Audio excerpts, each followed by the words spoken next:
Beat Studios, it's Cellar County with your hosts, Butch and Coffee.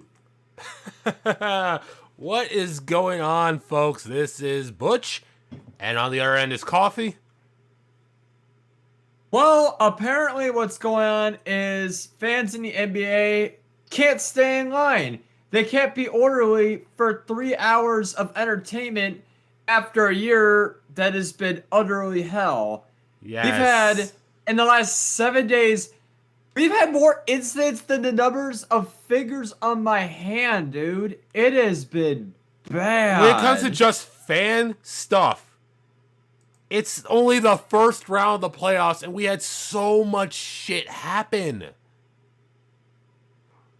And what the one thing they have in common is that it was a fan doing something to a player.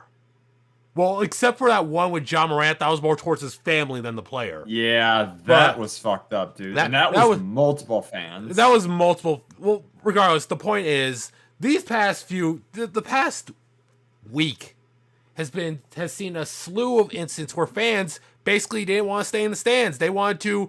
The culmination ending in a fan running onto the court during a Wizards 76ers and this wasn't game. even like on the other end of the court. They were on a fast break and this fan ran on. It actually stopped the game. I actually need to see it. Go ahead, Google. There he goes. There he goes. Yeah. There he goes. It was in the middle of a fast break too. There he is. And he's on the floor. Oh, he got body slammed. That bitch got body slammed. I wish he landed on his fucking head. But in all seriousness, I feel like did they with that one in particular, did they find out whether or not he was intoxicated? That would be my guess with this one. I feel like the question is how many of these fans were intoxicated. Well, let me ask you this: how many? You want to be back in the stands, correct? Yes. And let me say this, folks. I did say a long time ago in some podcasts that I was going to do the trash man thing. Ladies and gentlemen, that was a joke. I'm not stupid like these motherfuckers. I'm not going to run out of the field and actually eat trash. The furthest I would go is go in a costume and bang on trash cans. That's all I would do. Oh, dude, my friend works in waste management. I could easily get us both uniforms, and we could get together when the Houston Astros come into town. That'd actually be. What was the guy from Sesame Street? Oscar the Grouch. Okay, Oscar Grouch. Okay, I'll dress up as Oscar the Grudge in the trash can, and you could be waste management, and you can like bop me over the head. If I get my other friend who, okay, so here's a funny thing, folks. Me and Butch, we're tall people. We're tall. I was gonna get my friend who's like short. He's like 5'5", which is still not the height of Danny DeVito, but close enough to where he would go as like Danny DeVito's Trashman character. It's better than seeing Danny DeVito. It's better than seeing me in a leotard like that, because I would just look like a black Big Show. If you don't know who that is, look it up, folks. But all seriously, these fans are just other incidents. Let's talk about them. No, there is one thing. Reportedly, one of the fans that did get caught was ID'd. They did ID the fan. Mm-hmm. Was that for this one, or was that for the Utah player's dad incident? It was the guy, I think, that who dumped the popcorn in Westbrook. Because that was the one I wanted to talk about. That happened in the same series, and I think it's the one who threw the water bottle. Oh, I did see that one. Okay, I'm looking. I'm looking it up right now. Yeah. I know that one. Okay, I know which one you're talking about. Where the player that was walking away just happened to saw it, and they were able to like point it out. It was like the 21-year-old. Okay, I know which one you're referring to with that. The one that got me the most frustrated. The queer the fan running the field got me definitely the most frustrated. How about, as much as you hate Russell Westbrook, dumping food or beer on a player, that's stepping over the line. That's stepping over the line to the point where if a player were to get his hands on you and do physical harm, I don't blame him. I don't if blame you him. want to taunt, you suck or go suck a dick or something. Or I fuck you. understand that. Or fuck you. You could say that. You could say that. If But you're going to the extent of like, oh hey, here's this $6 beer, let me just chuck it at you, you know, A, you're gonna get banned, and B, you think you're gonna get away with it.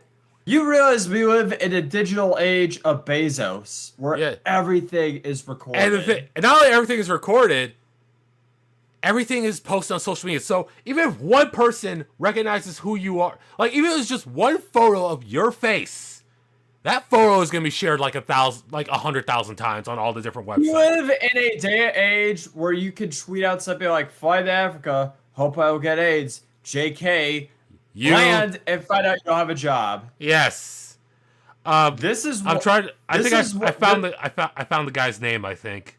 Don't say the name. You can't. Don't say the name. But Well, okay. the point is, okay, I won't say the name on this show, but this is my point: is that if you do something like this, you deserve to be blasted by the team. Maybe not to the point of being like ID'd on public, because well, here's the other thing. Here's the other thing that I thought about that I think. If you want to IDM in the news, that's fine. Don't IDM in this podcast. The thing is, and this is something I had to look up, but correct me if I'm wrong with this. My legal knowledge is not as great, but once charges have been filed against someone, they become public record, right? Yes. So if a lot of these teens who make the threat that they will press charges actually do press charges in due time. The only one was the Kyrie one was the only one I saw where they might press assault charges. The Irving incident was the only one I saw where they might press assault charges of all these incidents. You know, the fan that ran the court's definitely gonna get cited, and I'll probably face a charge or two of reckless behavior. The other thing I was gonna say is that I don't have to do anything. In the power of social media, there's some people out there who literally have the time, who literally have nothing else on their hands but to figure out who this person is. Like I guarantee you that someone out there can probably not only find out this guy's name, but his work history, his address, his phone number. He can find all that shit. Now, in the long run of things, considering we've had all these incidents, would it be appropriate for the NBA to possibly limit capacity or even ban fans? No. What they need is to step up security and allow security, if a fan does get like this, to lay their hands on a fan. And to those who think, oh, I'm a fan, I should be able to do it. Well, guess what? To quote another one of my favorite YouTubers at the moment, shut up or I'll smack you one.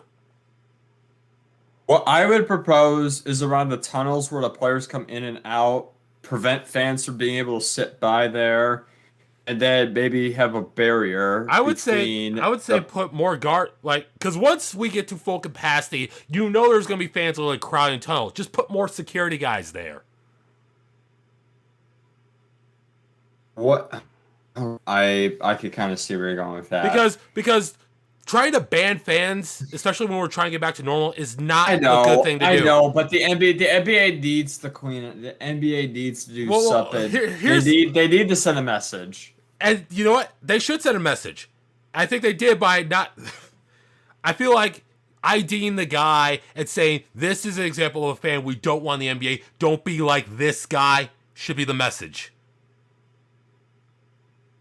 Now, focusing on the rest of the playoffs, outside the fan interactions, there hasn't really been that many surprises. Although, I mean... please, I want to know where you stand this. Did you think the Lakers actually stood a chance to get the Suns? As in, you thought they're the... Well, the thing is... I thought as a 2 seed, I thought LA was going to lose. And I was kind of expecting it to go 6 or 7 games. Well, no, I did not expect LA to win in 5. LeBron can't hoist this team by himself. I would say that I'm sorry, go ahead. I'm just going to say this. Out of disappointment at last night's loss, when he walked off the court, the game was pretty much an aforementioned thought at that point. Yeah, but 115 to 85. I mean, he looks defeated. He looks like, the weight of having to carry these teams has finally sunk down on him. It's the same look he had when he was up against the Warriors with Durant. It's that same look where you realize, I can't fucking do this. I can't carry this whole team by myself. And the Lakers do need to be smacked down the reality. They do need a wake-up call like this. Hey, look at it this way. You got your one. Be happy you got your one. Don't get greedy because this squad ain't going to win you multiple championships. Even if people are going to say, oh, let's put an asterisk next to it, you still are the quote-unquote champions. So you have that to yourselves. You have that, and you have the fact that, hey, after the tragedy that was Kobe, LeBron brought you guys one home. So be happy on that. Don't get greedy, folks. There's always next year. I shouldn't even say this because we still have another game to play. And if worse comes worse, another game after that. This game's in LA. Yeah, but we'll see what happens. I'm just saying that. Oh, thank God. If this does turn out to be an upset, I can guarantee. I will pull a Charles Barkley guarantee. Charles Barkley. That even if Lakers somehow pull this off, they're dead come the next round. So as we're talking, games that have been played tonight, 76ers finally take down the Wizards, and the Hawks finally end the Knicks.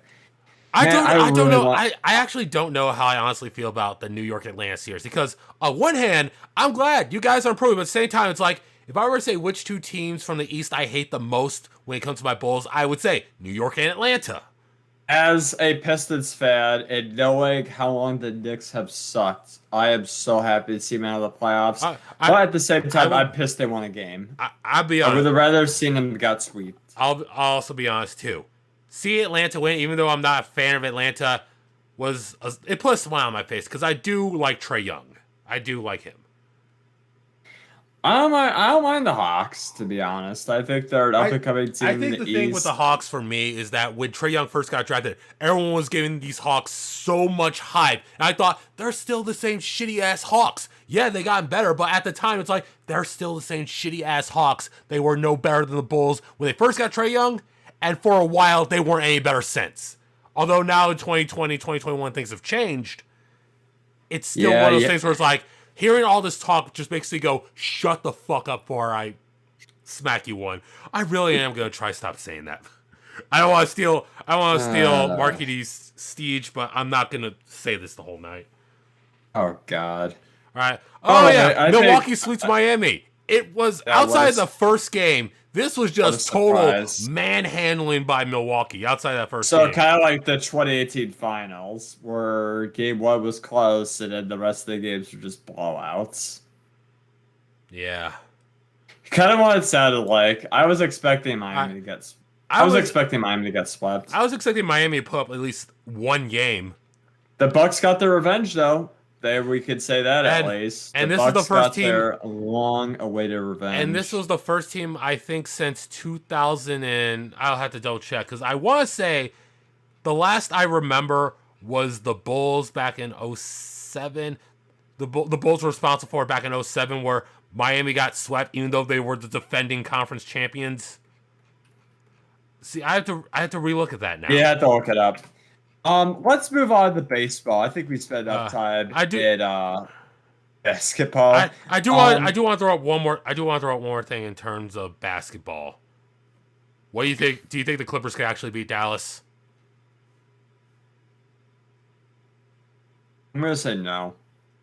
Unfortunately, it seems like I'm gonna agree with you on that one. All right, let's move to baseball. Speaking of fans acting badly, go ahead. Hold on. Do we want to talk about the fans first, or do we want to talk about possibly the dumbest play of all time? Oh my God! Okay, since we're still on the topic of fans being dumbasses, let's talk about the Dodgers-Astros fan fight. The revenge of the World Series, bitches! Now, unlike the NBA, where it was just fans being stupid towards players, it was fans fighting over the fact that the Astros cheated. That one, to me, was like, you know what? That was in Chavez Ravine too, so it was in LA. Yeah, that was. You hear about LA fans being idiots, but man, a fight like this, dude, it was just. It was one of those things where even though I feel like, in all fairness, you don't take it out on the fans of Houston, you take it out on the team.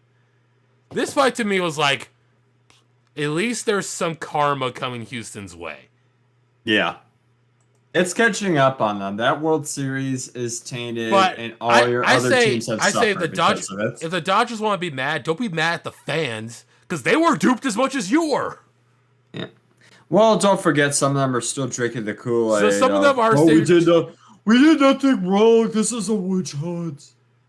Oh. It's not as bad as I would say. Those that are drinking the Kool-Aid are drinking the Kool-Aid because hey, we still want World Series. They're drinking the Kool-Aid because we want World Series and we beat you guys. Fight me. And the fight actually happened. Amen. Can I just say what? I don't want people to actually go out and do this because I don't want to be blamed for anything that happens. But choose your words carefully. If the Astros somehow do manage to win a World Series without cheating, mind you, without cheating. If they do manage to win a World Series without cheating, I think that window has slammed shut. For the next generation that does win a World Series in Houston, yes, it will not feel tainted. But this one will be tainted.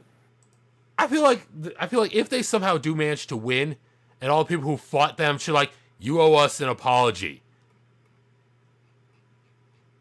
Because, it's but at the same time, Houston's got to come out and say, we should take our share. Houston's not going to do it, but I feel like the only way we can truly move on from this is if Houston says, okay, if the fans that want to own up to say, all right, we'll own up to it, we're going to own up to it, but we won this one fair and square, so everyone please get the fuck off our backs. All right, let's talk about this play now. The dumbest play I've ever seen. I'm looking at this play. I'm gonna Google this play because I saw this play live. But I'm gonna Google it. I have it right here. I'm gonna do a John Boy type breakdown on this play. So 2 outs, top of the third. Cubs are up 1-0, playing the Pittsburgh Pirates at PNC Park. Javier Baez is up to bat, and on an 0-2 count with the runner at second base, he hits a little dribbler over to third base. A third baseman throws to the first baseman, and you think, okay, inning over, all right. Easy out. Here's the first problem, though, that you realize as he throws it to first. Where's the first baseman? He's off the bag. He's off the bag. Off the bag towards home plate. He's off the bag running towards Baez. He's running towards Baez. Baez stops, and Baez, instead of going for a tag out, just starts slowly trotting back towards home plate. Now, you just think at this point, okay, this has got to stop. Baez has either got to get tagged or the first baseman's just got to turn around and just throw it over to first base, have the second baseman come over. But no, it gets dumber. Because what do you know, as he approaches home plate, guess what? The runner from second is on his way home, and the first baseman realizes, oh shit, let me throw the ball. All right. So he just lobs it over to the catcher. The catcher applies the tag, and the runner is safe. And simultaneously, Javier Baez, the base runner, who was supposed to be tagged out 10 seconds ago, and the umpire simultaneously waves safe. And then Baez realizes, oh shit, I'm still an active runner. And at this point, the Pirates are playing fucking panic control. They're trying to do damage control. Okay, and they're oh shit. Let's before we go on, let me give a little more detail. Wilson Contreras is coming from second, so of course he has to throw home because he sees the runner coming. Now the problem with this, when he throws home, is that Baez realizes after the guy saves, oh shit, no one's at first base. Yeah. So I'm gonna run. The run does not count unless Baez makes it safely the first. So at this point, the catcher then throws it to the third. I think this was the shortstop. I think it was the shortstop. I want to say it was the shortstop that ran over to cover first, and the catcher completely overthrows him. It's not even the guy was on the run. Wait. I wouldn't call this an overthrow because when he throws He missed it because it's not even he tried to lead the guy and threw it too far in front of him. He threw it behind him. So it results in Baez sliding in the first safe, And then realizing no one's at second oh, yet. Shit. No one's at second yet. The ball's, well, I would say no one's at second. The ball's in the outfield. So the right fielder is going to come up and make that throw. Guess what? He fucks up the throw too. And then the TV announcer's like, go, go, go.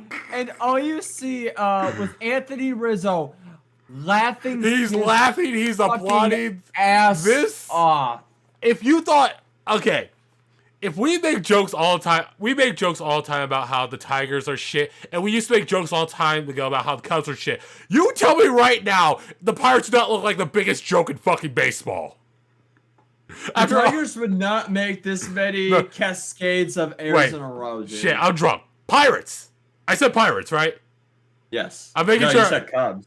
No, I'd say. You said Cubs. I said at the beginning. I said we used to joke about Detroit being a joke, and then the Cubs being a joke. Cubs. And now we can say that the Pirates are officially the biggest joke in baseball. The Pittsburgh Pirates, who have the most beautiful stadium in all baseball, is home to the shittiest team. Yeah, don't let the shitty team keep you away from a beautiful stadium at PNC Park. But it's only slightly offset by the fact that the Clippers used to share with the Lakers when the Lakers were at their peak. If you were a fan of the Pirates, you're wearing a paper bag over your head, walking out of the stadium, or if you're trying to attend a ball game, you do not want to let your friends know that your afternoon or evening entertainment is going to see this god-awful baseball team, this rotting apple by the Monongahela, all right. by the Three Rivers. Let me look at baseball real quick. I want to see, is there really a worse team than the Pirates? I want to say yes, and that's the Twins. I kind of want to say you're right, but I need to look this up. I'm confirming right now.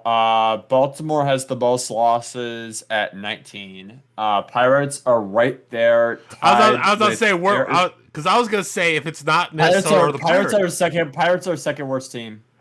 Pirates are tied, but they played fewer games though than the Diamondbacks. What I was about to say is that I feel that if it wasn't going to be the Pirates, then the Orioles would probably be towards the bottom as the worst team. Oh, absolutely. Hey, my Tigers aren't dead last, though. Thank God. Although we still have a minus differential, it's no longer the highest in baseball, but it's at minus 52. The Pirates are at minus 83. At one point this season, I think we were close to triple digits. I think the Pirates might actually hit triple digits before the end of this year. Jesus Christ. Yeah, they're bad. Well, my God. I actually looked at something else. I'm on 538 right now, looking up MLB predictions. Now, I wouldn't take I take these predictions with a grain of salt, but they project that the Pirates are going to go 62-100 this year. Wow. And they have the Orioles going 59-103. What about my Tigers? 68-94. Okay. They say the Cubs are going to go 88-74, and they project that the Sox are going to go 92-70, which in all fairness does seem about close enough, I would say, depending on the rate they're playing now. Jesus. They say the Astros are going to go 92-70, which again, given the rate they're playing now, it's not that far-fetched. Yeah, but the Pirates have the worst run differential. Like, they're on their way to getting the worst run differential. I think of all... What's the all-time worst run differential in baseball? That is a good question. I'm looking it up. At one point, they thought the Tigers may have gotten it. Let's see. I'm looking. We're looking at the same time. We are. All right, so the best all-time went to the 1939 Yankees. The worst went to the 1899 Cleveland Spiders. Yep, the Spiders, that was... At negative 723. I don't think any team's ever going to get close to that, but the Pirates might give you a run with your money. And, oh my God. Unfortunately... The Spiders only played 154 games, though. Yeah, but this was back in you said 1899? Yes, the 1899... God, baseball is old. Yeah, baseball has come a long way. Unfortunately, folks, we can't stick with laughs and shenanigans. We got. Unfortunately, Let's talk about something serious for a moment. Let's talk about something that affects everyone. And I feel has really come into the mainstream the past few days. Let's talk about mental health, specifically the mental health of one Naomi Osaka. Oh boy, we're going over to France. Yeah, we're going. Wow, that's a 180. Yeah, we're going to Roland That Garros. is a one. So she pulled out of the French Open after second round due to mental health, depression, and other issues she's been suffering. And can I say one thing? Screw tennis for trying to find her and try to pressure her. I was gonna get to that. One of the words she said that still rings with me is, "I'm gonna take some time away from the court now, but when time is right, I really want to work with the tour to discuss ways we can make things better for the players, press, and fans. Anyways, hope you're all doing well and staying safe. I love you guys. I'll see you when I see you." She is only 20. She is only 20. Yeah, she's young. Old. She's young. So if she comes back, she'll probably be in the prime of her career. You know, one of my friends was making a joke about this. Remember what Marshawn Lynch did during the Super Bowl? Oh my God! Yes. I'm just here so I don't get fined. I'm just here so I don't get fined. Yes. And this is a similar situation. Next time she has to do one of those bullshit fucking press interviews, all right, she should just say those words. Did you see what the French Open? The commission. I don't know what the hell they call it over in French Open. Is it the commission? Like 15. Is it the commissioner or who was the guy that was literally saying that we recognize that this is an unfortunate situation? Who was that guy? Was he like the commissioner of the French Open? Who was that guy? But the point is, he wants to say that's unfortunate. Unfortunate that you force a young woman. Now, remember, this is also 2021, where the media is basically like wolves. They're literally like wolves, and they will pry on any story and start asking the most insensitive questions. And this young person who has severe mental issues, anxiety, and depression, and she says, "I don't want to talk to her right now." And says, "You better talk to them, or not only are we gonna fine you, we're gonna probably kick you out of every Grand Slam from since then." First off, the temerity of this asshole. Temerity of these people. If you're gonna be an asshole that makes the argument of, "Oh, you're paid millions of dollars, suck it up and stand in front of the mic," you don't understand the pressures that these athletes have to go through. Like, imagine if you had the worst match of your career, you're mad at yourself, you don't want to talk to anyone, and they say, "Get up on that stage and talk about it." You don't want to go up there. You don't want to talk about, "Oh, I was a shit player, everything didn't go right, I'm such a trash bag of flaming poop. And I feel like I don't need to be here, I don't need to talk to you people, fuck off. I'm leaving, and these guys want to find me, fucking find me. I don't care. I don't want to talk to these assholes." Serena had a really good comeback comment. I know she lost today, but she had a very she lost? Comeback comment. She actually lost today? First round, baby. Oh, fuck. Don't worry, dude. It was expected. I wouldn't say it was expected, but it's like, part of me still wants to see her break the record, even though I know it's not going to happen. Part of me still wants to say, please break the record. Please become the best tennis player in female history. Nope. Unfortunately, we're not going to have that. Well, she probably still is going to be one of the best in female history, but not because of the record. We'll see what happens. But as for this play, hey, it just sucks. I think I speak for both. I think I speak for both of us when I say, "Stay strong, Naomi. We'll be right here when you come back." Wait a bit. Fuck. I was wrong. It was Venus. My God, Animal! Why? I had something emotional. I had an emotional statement for both of us to say to basically show Osaka that we support her. And you, not only do you interrupt me by saying that, you tell it's the wrong fucking girl. The wrong Williams sister. Come on, man. You know what? I will say something about Venus. You are definitely. You may be overshadowed by Serena, but hey, you deserve some respect. You are. You have some majors. You won majors before Serena started taking over everything. Yeah, you were winning before she did. With Osaka, you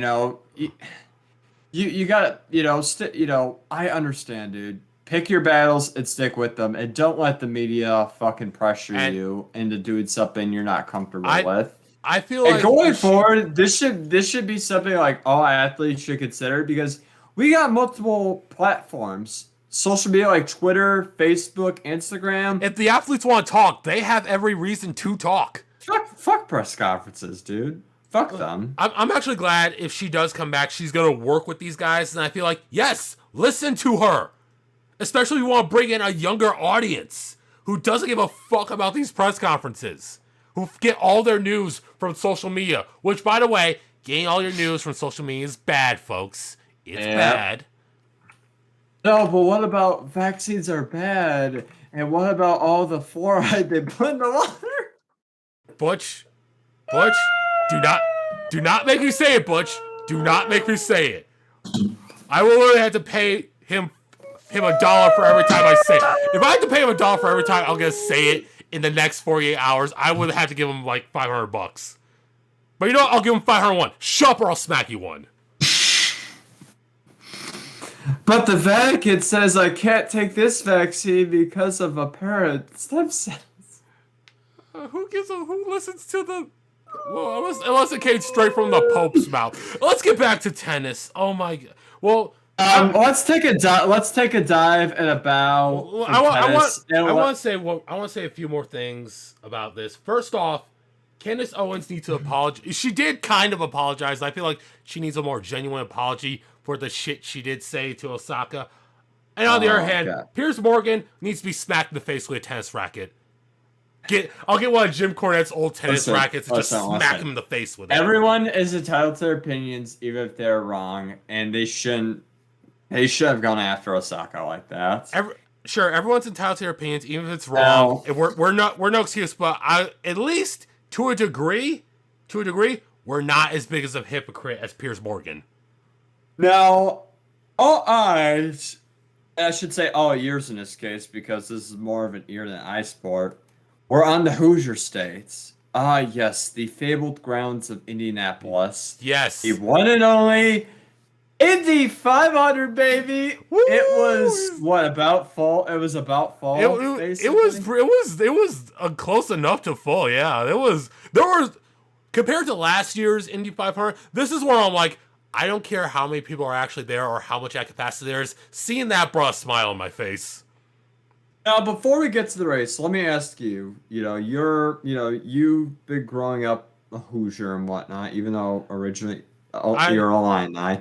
How much does the Indy 500 mean to you? How much does it mean not just to you but to your state?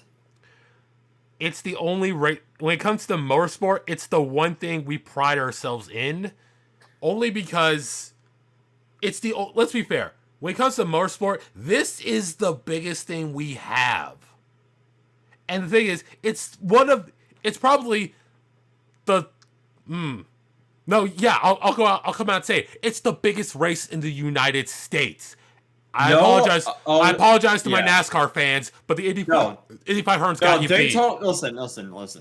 I went to Daytona, and Daytona was awesome, but my brother said Indianapolis is unlike anything you will ever experience. It is literally celebrities come out, the woodwork, the parade, the kissing of the bricks, the celebration's iconic. And in a more incredible town than Indianapolis, baby. We've been there, and we love it, We can't wait to go back. I will say, if there's a chance next year I could get a hold of tickets, I will definitely go. I will tag along with you. I will freaking go. As for the race, though, not a surprise here. Castro Neves wins his fourth, and I would say it was a surprising thing because this guy didn't race at all this year. He enters the Indy 500, wins it. Dude, if there is an IndyCar Hall of Fame, this guy deserves to be in it. Even though he's never won an IndyCar championship, he deserves to be in whatever open wheel Hall of Fame there is. This guy is iconic. Now, I'm reading up on this and whatnot. It had a 51% surge in terms of viewership. It was the highest rated Indy 500 since 2016. So people have been desperately waiting to watch this race. You know how much I loved the 2016 Indy 500? Not because of the race, but because of who won. I was literally jumping for joy when Takuma Sato won the Indy 500. Cause this guy, man, there's I don't get to watch a lot of IndyCar. It's sad, but I don't get to watch a lot of IndyCar. I mean, I know the top guys, I know all the big names, but I want to say if there's any underdog, he's essentially to me like what Valtteri Bottas is to me for Formula One. He may not never be a champion, but he's got a place in my heart because goddamn do I love it. Goddamn, he is so. When he What won, was I was what has ecstatic. been your favorite Indy 500 moment? I think it was 20. Was it 2012 or 2011?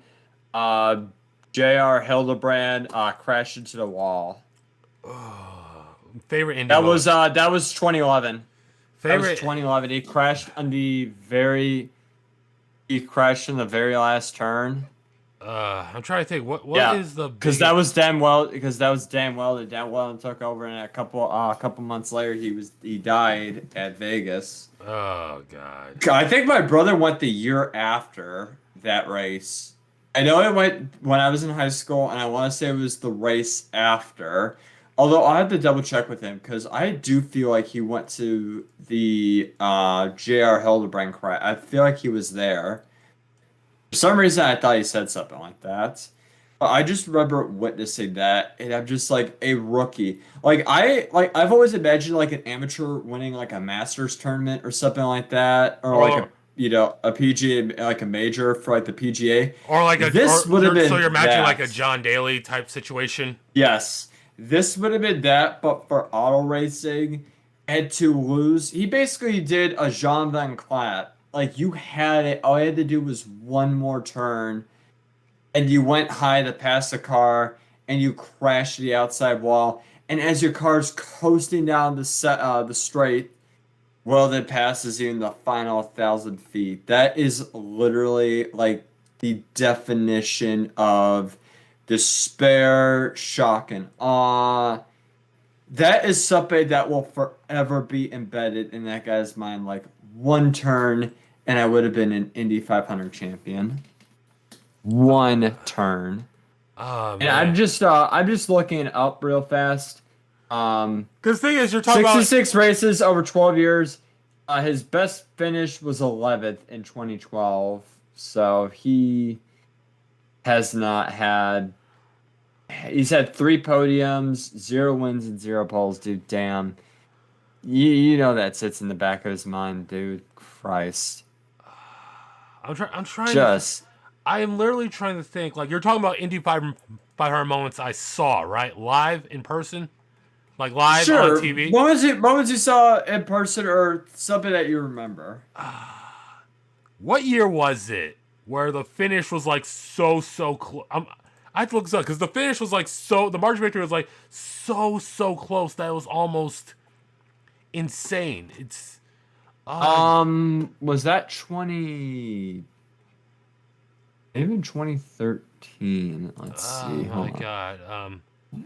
Oh wait. Because No, Hilo that wasn't. Castroneves just missed out. I think he just missed out, but I don't remember who won. All I know is that it was this close. Let me find. Here, look it up real fast. I was in high school when it happened. It was definitely when I was in high school. So that would have been between 2010 and 2014. Here we go. Top five closest finishes. We got 1992, 2015. We got one 2015. I think I found Helio it. Castroneves, Ryan Hunter Ray beats Helio Castroneves by That was it. 0.06 seconds. That was it. That was 2014. That's the one. That's the one. We have back-to-back years. 0. Juan Pablo Montoya. Wow, that's a beat Will Power by 0.1045 seconds in 2015. So back-to-back years of close finishes. That is nuts, dude. Jesus Christ, that is insane. It just shows that this race can bring out the best in everyone. And also the worst if you are a certain rookie. Sorry, JR. I'll keep the jokes to a minimum now. Now I was about to say, don't keep making jokes because there was other rookies in this race, others who took their first Indy 500. A certain guy I personally love. Well, wait, was he a rookie at this point or no? Shit, I don't think you. No, I'm trying to think. Was he actually a rookie? I think I know who you're referring to, and I want to say no. Uh, Is there anything else you want to cover tonight? Champions League final. Are you trying to talk about the American that won for Chelsea, or are you just talking about Chelsea's overall win? Let's talk about both. Chelsea won 1-0 against Man City. And I made this comparison to my coworkers, but they still are like, it doesn't make sense. But I would say in terms of greatness, this is where it makes sense.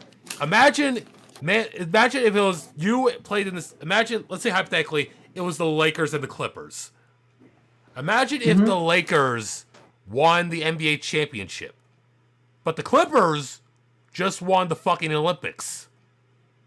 I would say in terms of tiers of play, that's where it's at. Because it's like, yeah, sure, Man City beat all of England, but did you beat all of Europe? Nope. Nope. That's where Chelsea got you.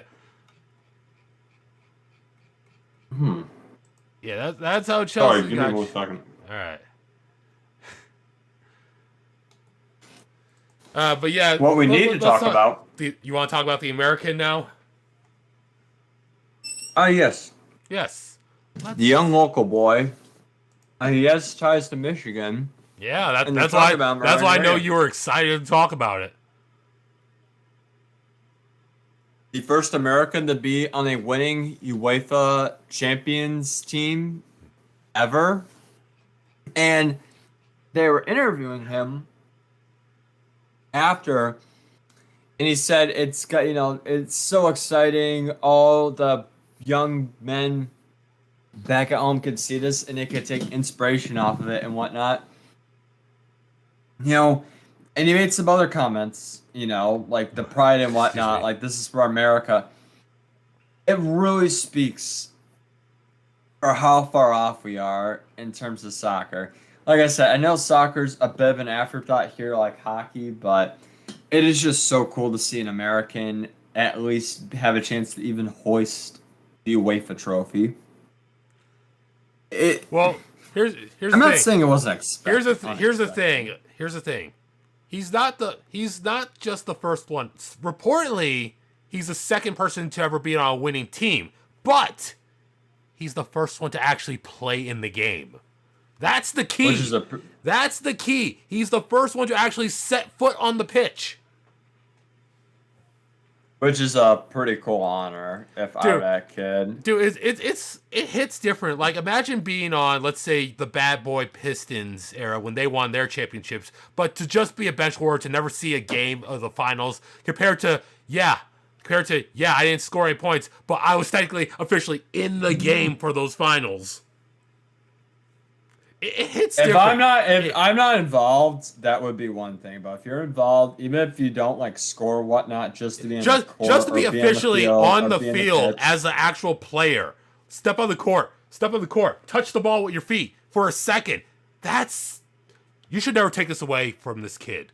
No. And I expect this kid to be the next big U.S. superstar because God knows we need more of those. Speaking of things we should take away the pain and misery that's going through Toronto. Oh. Another 3-1. Another 3-1 blown lead. How? To Montreal when you guys were all but favored to get to the Stanley Cups. You guys were in the weakest division. God. You guys were expected to beat Montreal in 3 games.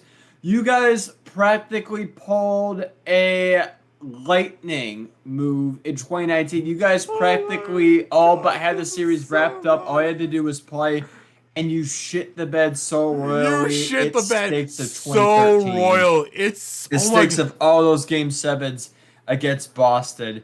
It stinks of that 93 conference finals loss to LA and Wayne Oh Gretzky. my It god. just, you guys Oh. suck. You guys now have I think it's the longest streak all time of a Stanley Cup drought. I think this was the year they finally clinched it. Oh my God. What a way to suffer. You are a original six team that has no clue, no direction, and you guys have nothing to show for it. You guys have not been to a Stanley Cup since '67. You guys need to delete your franchise. You guys are an embarrassment to Canada as a whole. Your pride and glory of being in the Not just capital. Canada, And the you guys city of basically play Toronto. worse than frickin' Vancouver. You I guys was play worse than frickin' Winnipeg. Winnipeg has more to show in the last 5 or 10 years than you fuckers have in the yeah, because last Winnipeg 50. actually. How's that feel, Oh, Toronto? oh my god! I did just.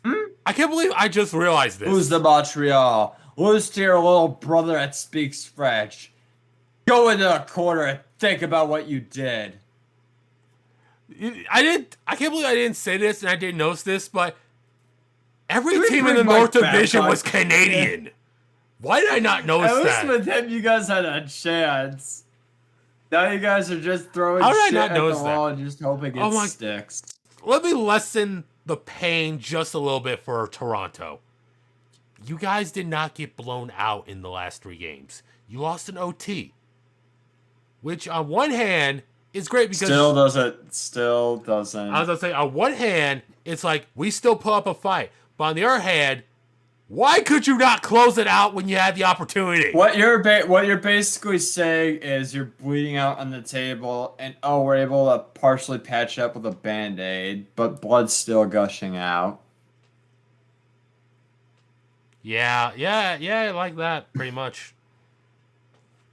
Did you get to? So you heard my rant about the Stanley Cup drought. You heard my rant about being an original six Oh, team I and heard losing all to your that. younger brother that speaks French. It is, dude. You don't know, like, okay, as a Red Wings fan, and for a time I did root for the Blackhawks. I know you could turn the siren on me if you really wanted I was to. gonna say, welcome You to the don't, bandwagon. you don't realize how ungrateful I was. 25 straight years of making the playoffs, 4 Stanley Cups, a couple finals appearances, how many runs to conference finals and whatnot. And I know our team is hot garbage right now, but Stevie Wise hopefully turning the franchise. It just blows my mind to think like we were that good for that long. For that long. And Toronto has only had like brief whiffs of success. And that's equivalent to getting to the conference finals. They haven't been back to the Stanley Cup. They haven't even had a chance to win. When your country as a whole hasn't won a Stanley Cup since 1993, it just speaks to the condition of hockey as a national sport in Canada, especially when your most recognized team has just shit the bed over the last 50 years, dude. It is just painful to witness. And I do not see this streak ending anytime soon. And I feel horrible, dude. Toronto is honestly our biggest rival. Outside of our regular division foes, Toronto and Detroit, up the 401, and you get right there. When the Maple Leafs play here in Detroit, it's honestly the highest turnout of away fans we get other than Chicago. Like, people will flock over from the board. People flock over from Windsor just to wear their blue and white jerseys at, what was the Joe and now at that new shitty pizza box we call the LCA. But I mean, the team means so much to these fans, and this team has let them down for 50 years. They're basically the Lions of hockey. And it just doesn't seem like they're going to go anywhere. Would you say, okay, let me just ask you this because I thought about, would you say, why would you make the comparison to the Lions instead of, like, say, the Cleveland Browns? Does the Cleveland Browns have won something? The Cleveland Browns were good. The Cleveland Browns have been more relevant recently. And I'm even going back to the 60s with this statement than Toronto. Toronto was a original member of the original six. It just said 67. They were screwed over by a awful owner who, let's be honest, was a crook and an idiot and a racist. Even after his death, his curse still lingers. It still lingered in the gardens. It now still lingers at your new arena. It's just painful, dude. Just witnessing a original franchise suffering like this. Because I feel like Cleveland is in a much better state of affair right now with the Browns. And I compare it with the Lions because they haven't won anything, because they have the longest current drought of, not making their equivalent of a championship. It just not having much to show for it, dude. And right now, it's just like, it's all expectations. Like, when you brought Babcock in, everyone thought, like, oh, you guys are going to be top shit. You guys are going to be Stanley Cup contenders. Nope. No, he was out there. Not even close. No. It's painful, dude. Like I said, I never wish to see a team fall in despair like Toronto, but, I mean, God, it's just awesome to just marinate in it just a little bit, Just get a big bucket of popcorn and just finish it as you just watch this team implode yet again. We could probably honestly add another 50 more years to Toronto's impending legacy of failure. Let's be honest, they probably won't win until 2067. I could see the Lions and Browns both winning Super Bowls before I could see Toronto making it back to a Stanley Cup. I'll put that in a tombstone. I'll put that in a time capsule, and then we'll open it up either when they make the Stanley Cup or in 2067 when my prediction ends up being right. But enough about me ranting. I want to close out this podcast. Did you see the hotel that opened up in London? Yes. Would you swim in that swimming pool that is hung 100 feet off the ground? No, abso-fucking-lutely not. I am going to say yes, but poke me out of the flubby. If I go underneath that water, I have a feeling I find a destination, grass is going to crack, and I'm going to go falling down to the pavement below. Like how many movies, or like how many TV shows or movies have we seen where someone has a pool like this, and everyone's first thought is it going to crack? I'm going to say a lot. I know. I am 90% fucking sure that was a plot point in Archer with Kenny Loggins. That was it would design a pool like that shirt. I'm sure it was the architect. Yes, I'm not the one that makes the plans. Just the one that signs the checks. When he saves Kenny Loggins with the fucking glowing briefcase. Oh god. All right, I love you, man. Holy shit, you got me. I think we hit the limit. This has been Cellar County with Pushing Coffee, and we'll see